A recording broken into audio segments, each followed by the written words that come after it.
Hey guys, welcome. Today we're going to be doing a build. We're going to do a custom build using a 1920X. So we're going to do a Threadripper build.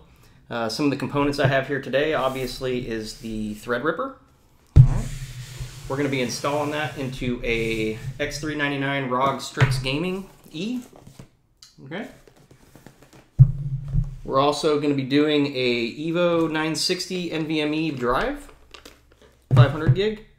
We're going to be doing 32 gigs of Trident RGB G.Skill memory, 3200.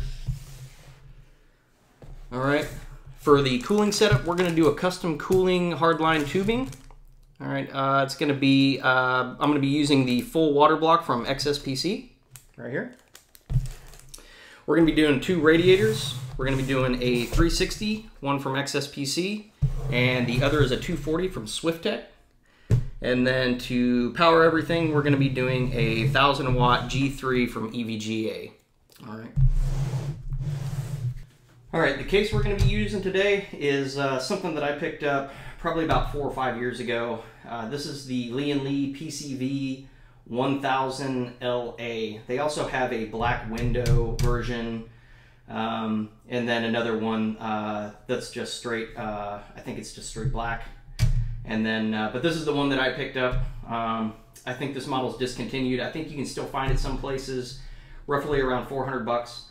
But I picked up something pretty interesting that I think is going to future-proof this case for probably the next 3 or 4 years. So I was pretty excited when I was able to find this. And what it's going to do is it's going to allow me to upgrade the front I/O. So with the X399 motherboard, you have the opportunity to put USB 3.1 Gen 2 or USB-C on a front panel hookup on the motherboard. But it's kind of slim pickings to find something like that. So I was actually pretty excited when I found something that Lee did for most of their cases, is basically a upgrade to the setup, and just with a couple of screws you can essentially upgrade your front panel I/O with just a couple of screws. But the interesting thing about this actual setup is that not only does it have USB-C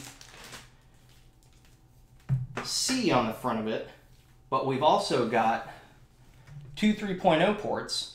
But something I found awfully interesting, and since I have an Oculus headset, is we also have an HDMI hookup on the front. So that's interesting to me because now I can unhook my headset if I want to, and I no longer have to worry about if one of my friends or somebody is using it, getting tangled up or yanking that thing out of the back of my graphics card.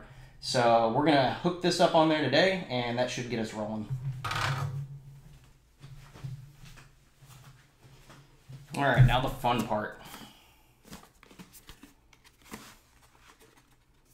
I watched a few videos on how this is done, so I don't think I'll run into any issues. This thing is a monstrous processor. But I've also watched a few breakdowns. Gamers Nexus did a good one on how to apply the thermal paste on it. I haven't really made up my mind which way I want to go. It seems like they had a lot of luck with just doing a giant blob in the middle of it. But I was actually thinking about just going ahead and applying a quick, because I think Overclock did one as well. Dang, look at that thing. That is huge. I was thinking about just applying thermal paste over the top of it while it's in this holder, or I guess while it's in the tray. But I guess sliding it in is kind of a concern. But I think I'll probably just fix it to the motherboard and then apply some thermal paste just over the entire thing, since I'm using a full cover block, and then just putting a couple dabs over the dies, and then that should probably give us good enough temperatures. I'm not really too worried about it, this being more of a workstation GPU and not something that I'm looking to just overclock like crazy. I just want some decent temperatures at 4 and then I'll call it a day. So, all right, looks like so far I'm just going through some of the accessories in the box. It's not really going to do too much of unboxings here.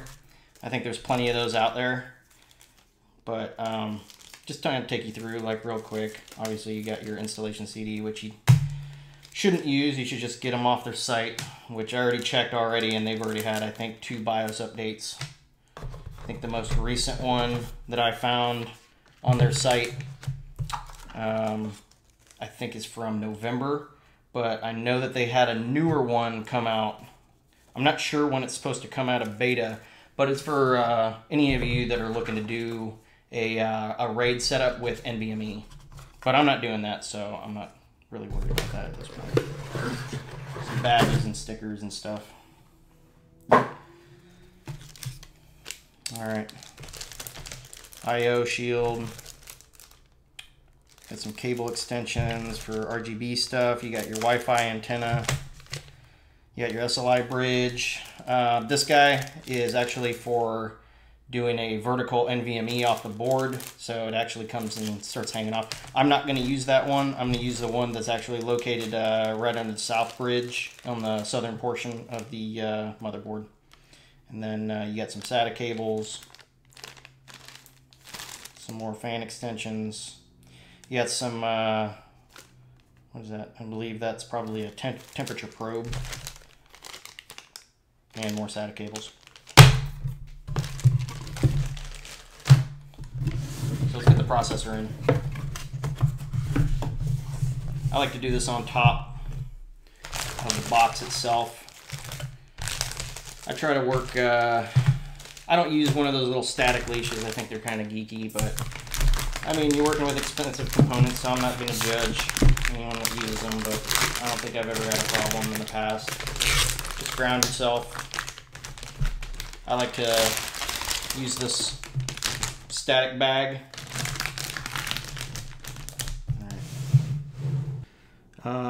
Yeah, so obviously the one that comes with, this is kind of important to note. So this is a Lotes socket right here. I know that they had problems with the Foxconn as far as being able to screw stuff down. So one of the reasons I went with this motherboard is because I knew that it came with an updated, or I guess they went with Lotes for their socket. So the problem is that these screws had trouble catching when you go to screw down the processor inside. So yeah, so they say like to close it, you go 1, 2, 3. And to open it, you go in reverse, so it's 3, 2, 1. So we'll go ahead and start with that. This little orange tool comes with the Threadripper. I'm sure if you've seen an unboxing of it, you're aware. But it's just got built-in torque on it, so that's kind of handy for guys who don't have a torque wrench. I mean, I have one in the garage, but like, you know, I'll use the one that they provide since I'm sure they've already checked it and made sure. But it's just nice that you don't have to go out and grab one of these things. It was a nice touch. All right. All right, and then let's see here. I think you just pull up, yep. Slide this little plastic guy out. Drop them down in the slot. Just want to make sure that it seats all the way in. Okay, looking good. Boom, there we go. Yeah, just check to make sure. There's 2 little tabs down at the bottom. Just make sure they go all the way down. Take the little cover off. These little tabs are kind of blue colored, but anyway, you'll just go down. I think some people weren't doing this, but it will actually, once you push down, it will actually, when you push on those blue tabs, it will lock in place. And then you can close the trap. I'm not gonna cinch all the way. I'm just gonna, like, as I go through, I just want the screws to kind of catch and just give me a little bit of resistance as I go.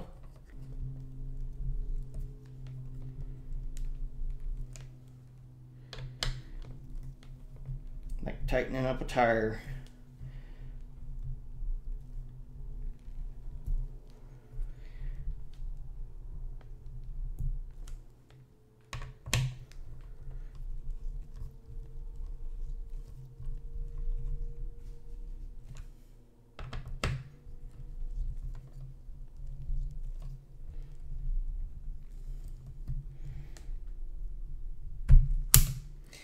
And then, yep, you can see that it went pop, that the torque popped. So it kind of freaks you out a little bit because you're just like, oh man, did I just strip that thing out? But just goes real slow.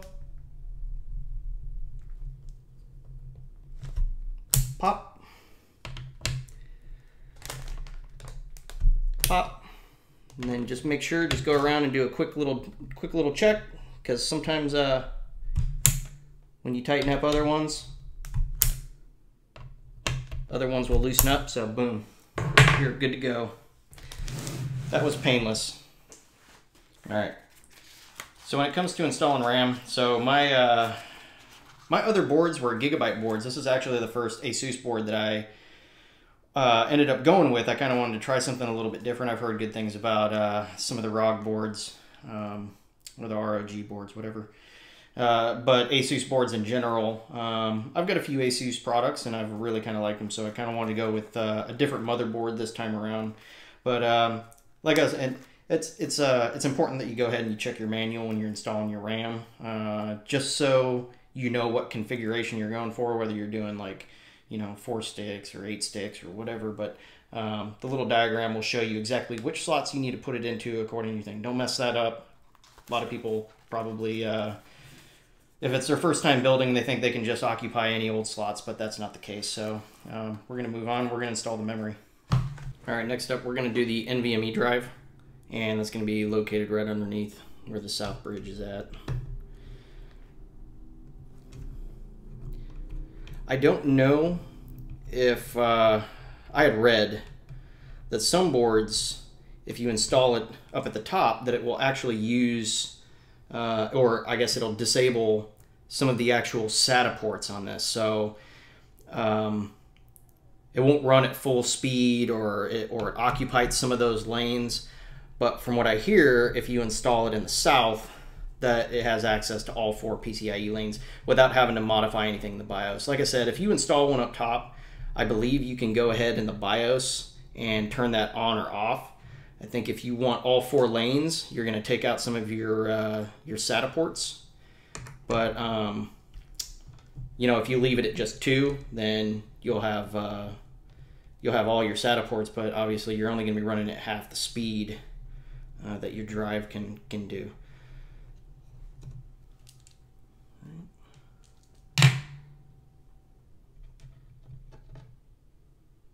There it is. And that's pretty nice. So with these drives, they do get warm once they start going. So they got a little thermal pad right here. So make sure if you're using this board or you're installing one of these, make sure you take that sticker off so that you're getting the cooling that you're supposed to.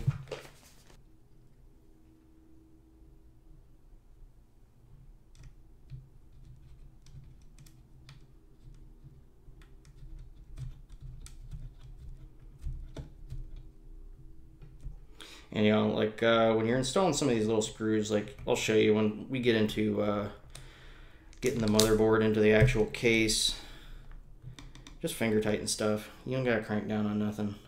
I ran into that problem before. A lot of times these cases, some of the standoffs that they have are not made of awesome metal, and it sucks when you strip out one of those because they're ending up going back. It's not like you're gonna, you know, take the time to tap out a new one, and then you're always worried about it, you know, having good contact.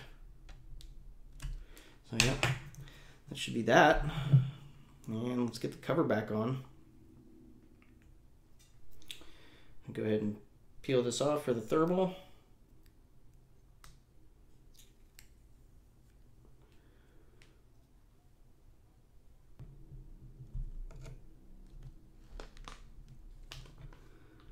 Boom. Perfect.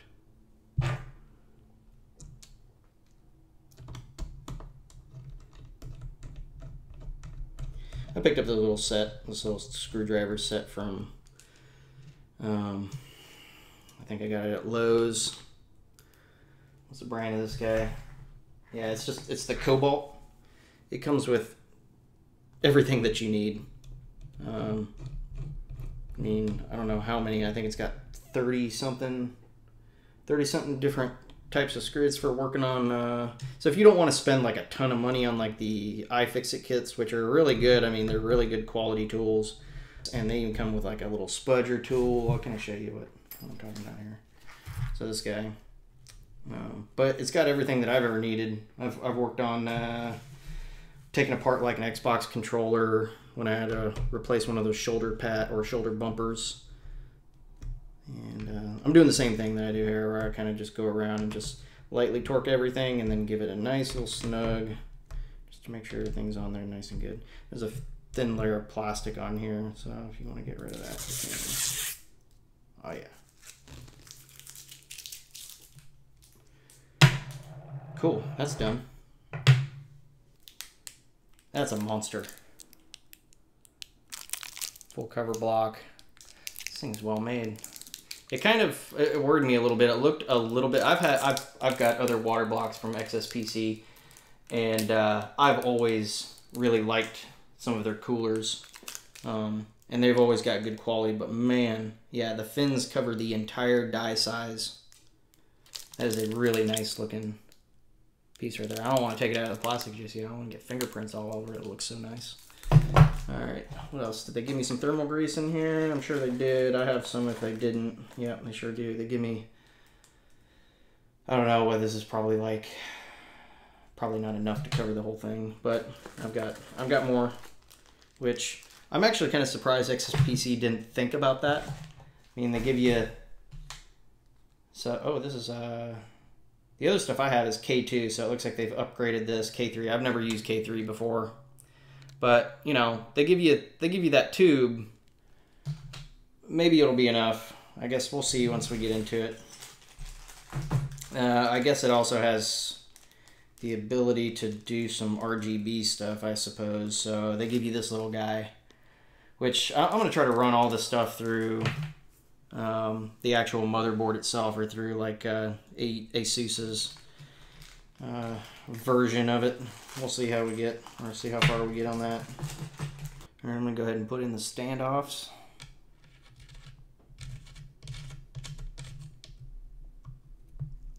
Finger tight.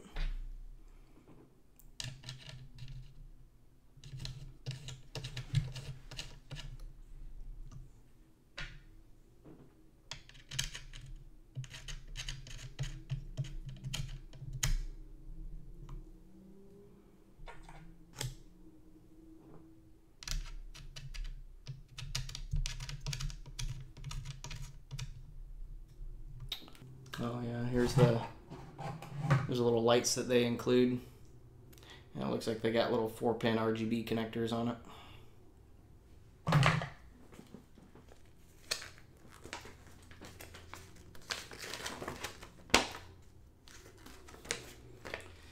I just wanted to open this up and see what because like they included some stuff in here and some advice as far as applying. I just wanted to see what XSPC recommends as far as applying thermal grease.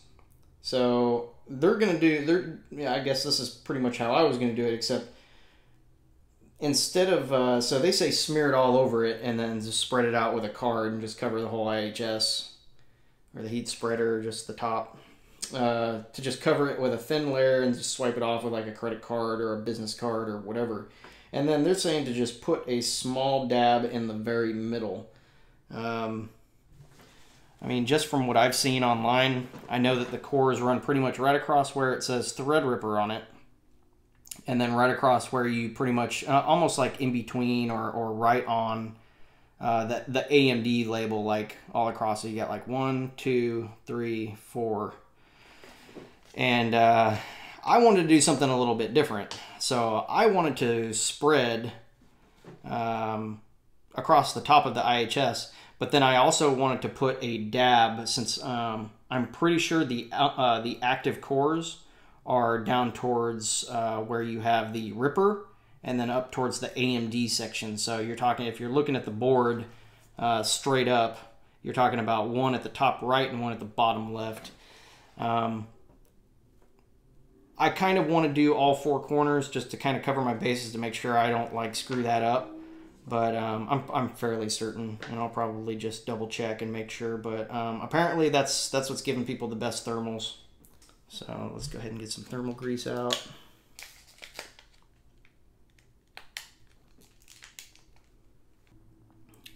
I think what I want to do, we'll see how far we get with this K3. If I start to run out or whatever, then I'll just run and grab another tube of K2. It's not such a, I'm not worried about it too much.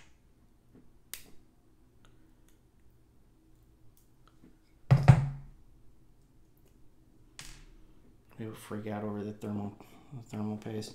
I'm just gonna put like a big glob like right in the middle of the Z, and I'm gonna spread that bad boy out and try to leave enough. Oh, this stuff is totally different. So one of the things I immediately know from the K2 to the K3 is this stuff is a lot easier to spread. Like the other stuff, you almost have to heat it up in like some warm water.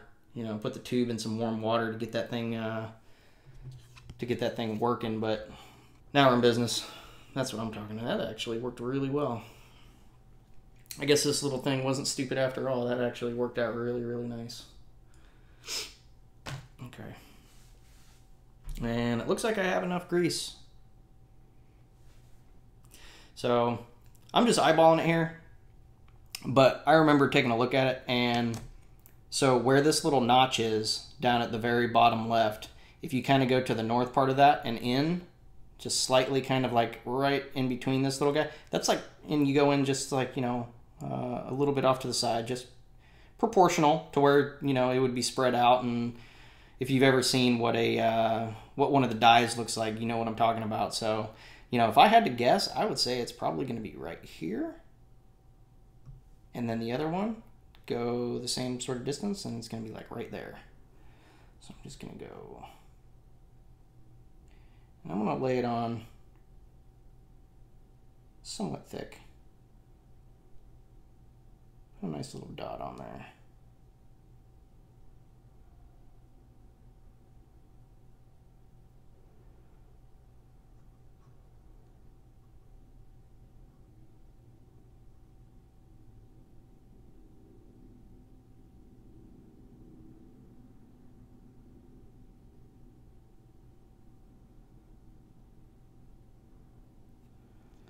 I'm just going to try to put it down nice and even.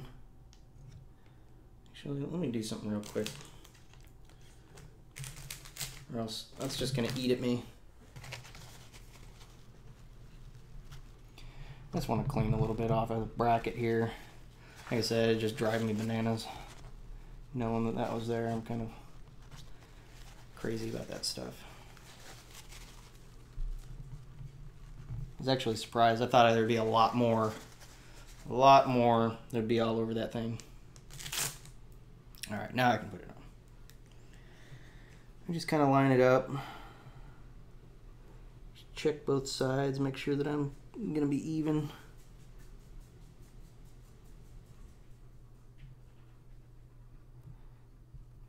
And then I just kind of, I don't twist it. I don't do anything kind of crazy. I mean, it's gonna get some twist as it is.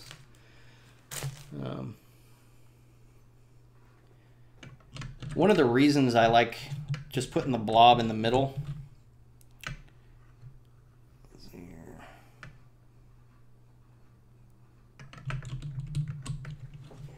is because if you've ever put on decals or a sticker before, the whole thing is about, they talk about like one thing that can ruin your thermals is air pockets being in that thing. If you've ever put on a sticker before, like one of the problems that I have with like some of the other methods, like one of the ones that AMD recommends is doing 5 dots. So they wanted to do almost like, you know, like 5 dots on a dice sort of deal. They wanted them in the corners and then one in the middle. And one of the problems that I see with that is when you start smashing all that stuff together, when you put a heat spreader down on top of it, so you can tell this thing already turned a little bit. When you put a heat spreader down on top of that, I mean, essentially, when they start converging, like, you're going to start getting a little bit of, like, air pockets or something that get trapped underneath that thing. Now, you can kind of wiggle it and twist it and try to work some of those guys out and whatever. But honestly, like, like you can just avoid that whole thing if you just put it right in the middle. So like if you've ever applied like decals or vinyl or anything like that before, do you just like lay it on top of it and then slap it with your hand and then you got like all these bubbles that you got to work out? Like it's best to start in the middle and then just take a card and start working your way around. It's a pretty simple concept, but you know, I guess to each their own, like whatever works.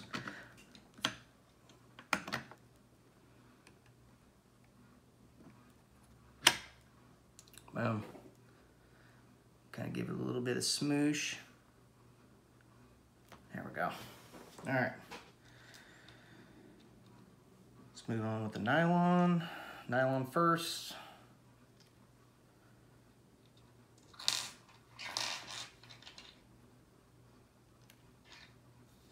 And sorry if I move kind of slow here, guys, but I try to avoid doing things twice. The washer. Smooth side up.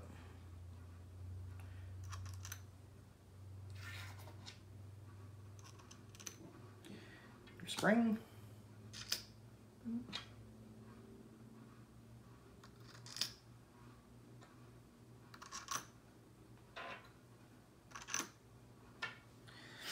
And then same concept, tightening down screws. Start nice and easy. I think we're good. So let's move on.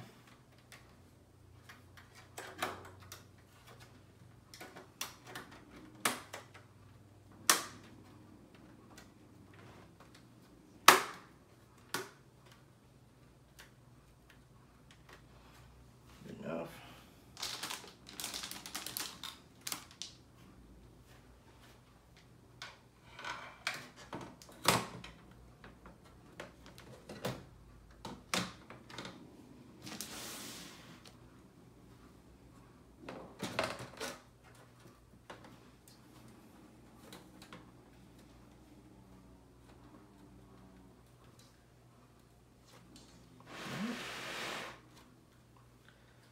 Screw it down. There are 0 screws that came with this. I know a lot of times they come with the case because they're specific to the standoffs. But I mean, come on, man.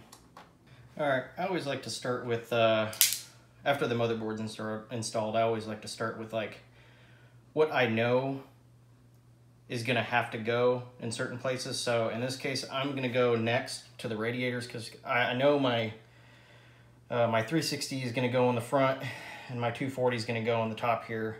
So I'm just going to go ahead and get those installed. And then, you know, I worry about all the cable routing and all that stuff later on. And as far as putting, you know, all the water cooling stuff in later, like I like to get everything situated. I like to have a rough idea of what I'm going to do, like what routes I'm going to take with my water cooling. But like there's only certain things that I know that I'm going to be able to do. I mean, with all the space that I have over on this right-hand side, with my pump that's going to be right here, it's kind of like, you know, I know that I'm going to be coming off of this. I mean, I guess I could go either way with the 240, but I think it would be kind of stupid just because of how high up some of this VRM cooling is, that I would basically have, I would have to go ahead and do a 90 from here to come out and then run it wherever I'm going to go. Whereas I could just flip it, and then I've got all of this space. I mean, granted, I'm going to be, you know, probably not quite as tall as like the VRM or, you know, where the VRM cooling is going to be. But I want to make sure that I'm going to be able to clear the RAM as well as get over any kind of like cabling that's going to be over here. So you got to kind of think down the road what's going to be blocking your path. So I wait. I like to have a rough idea, but I like to wait until I get everything kind of situated and put in place before I start hooking up any kind of connections or fittings or anything until I'm down the road a little bit. So let's go ahead and get the radiators put in. Okay, just finished up. I know that I kind of skipped ahead, but ran into a little bit of video problem. But we'll go through kind of what I did so you can see. I have my 360 radiator up the right hand side. I actually ended up having to take my hard drive and put it onto the side towards the back of the case to make more room for the tubing. Got my pump my drain reservoir. You can see which routes I took. I had to do a little bit of custom bends because I just didn't have enough 90-degree fittings. But overall, I'm real happy with the way it turned out. Everything works great. And one real quick with the door on.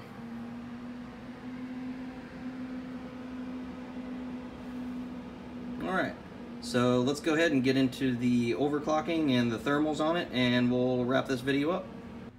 Okay, so I've got hardware info 64 open right here, and you can see all the cores, what percentage is being used, the megahertz. I went with a, I didn't want to go over 4 gigahertz just because this is going to be kind of a daily driver. I didn't want to do anything over the top crazy. It's not, I can game on it, but it's not built for gaming. It's not a gaming processor, so I think 4 is more than enough for it, and that's the limit of where I was willing to go. I can push it to 4.1, and I was able to get it somewhat stable unless I really start cranking down on it and I have to run the fans full speed, and I'm just not going to do that. Not just that, but I had to bump it up to, like, I think I ended up having to go past 1.42 volts. And I'm not going to put that much into my processor. It's just not worth it to shorten the lifespan of it for what could essentially be just pretty much a wash in any kind of like frames per second when it comes to the difference between 4 and 4.1 gigahertz when you're playing games. So I just keep it at 4, and that seems to work out just fine for me.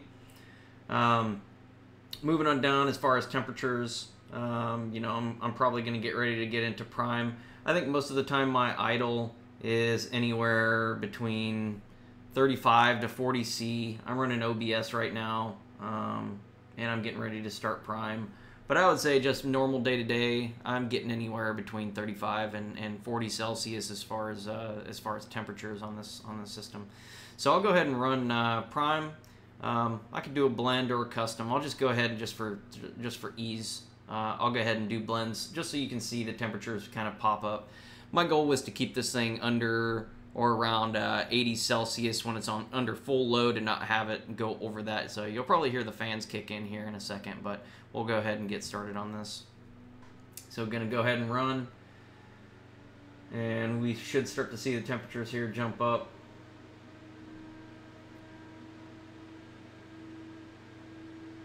And they should creep up to about 80 here eventually.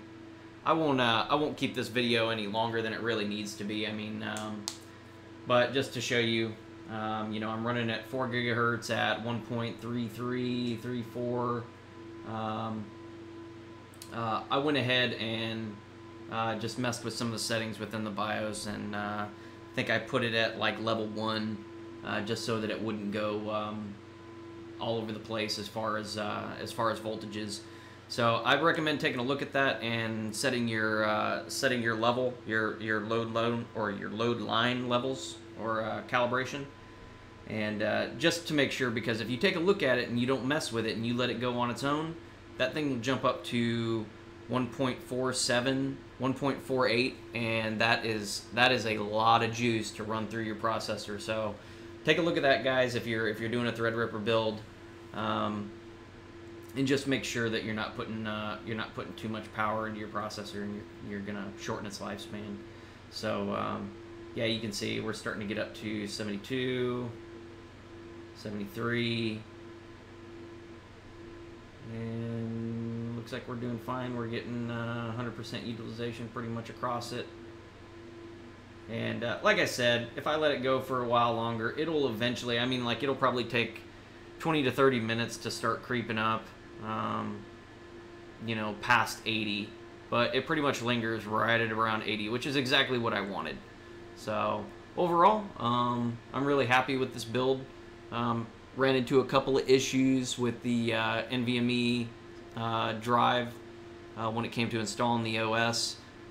There's a few guides out there, but basically just the operating system just didn't want to take to it. Eventually it went. Another issue I ran into is I had a PCIe USB expansion card that uses Fresco logic. Apparently, that does not work with the newest with the Ryzen Zen processors. So if you're looking for something, at least for my motherboard, it needed something that ran on the As Media controllers. So keep that in mind too if you're adding something like that in there. Save yourself a lot of headache, and go ahead and make sure that you don't have anything connected when you go to do a clean install on your system. Make sure that it's just straight up motherboard, CPU, RAM, you know, whatever hard drive you're installing your OS on, you know, power supply and all that stuff, obviously. But don't have any kind of like controller cards, don't have any kind of other stuff plugged into it. Just make sure you get the system up and running nice and clean. Save yourself a headache of having to troubleshoot and figure out what's wrong with what. Because when I first did this and I put in that USB expansion card with the Fresco Logic controllers in it, I was getting a USB hot plug error code on my motherboard, and it wouldn't boot, and it was extremely frustrating to figure out what was what, till I unplugged everything and just kind of did what I said. I unplugged all the different hard drives and stuff, and I should have known this. I've ran into this problem before in the past, but I got greedy and just wanted to kind of rush the build. So do yourself a favor and make sure that you're doing everything like nice and clean and as simple as possible when you're going and installing the operating system. But if you have any questions, leave a comment below. I know I kind of skipped over some of the hard water tubing stuff. You know, there's a couple of bends that I wasn't too happy with. I mean, they look fine in there. I don't think anyone would tell the difference, but I'm just kind of picky about that sort of thing. So maybe I'll do another video where I actually get into doing some bending. I've gotten pretty proficient at it. I've seen some videos online where guys just botch it. I mean, like even some of the experienced guys. But I've got a few tricks and some advice that I can show you guys where you can do your own custom bends pretty quickly, pretty easily, and make it look really great. So anyway, yeah, if you like the video, give it a like. But I appreciate you guys watching. Have a good one.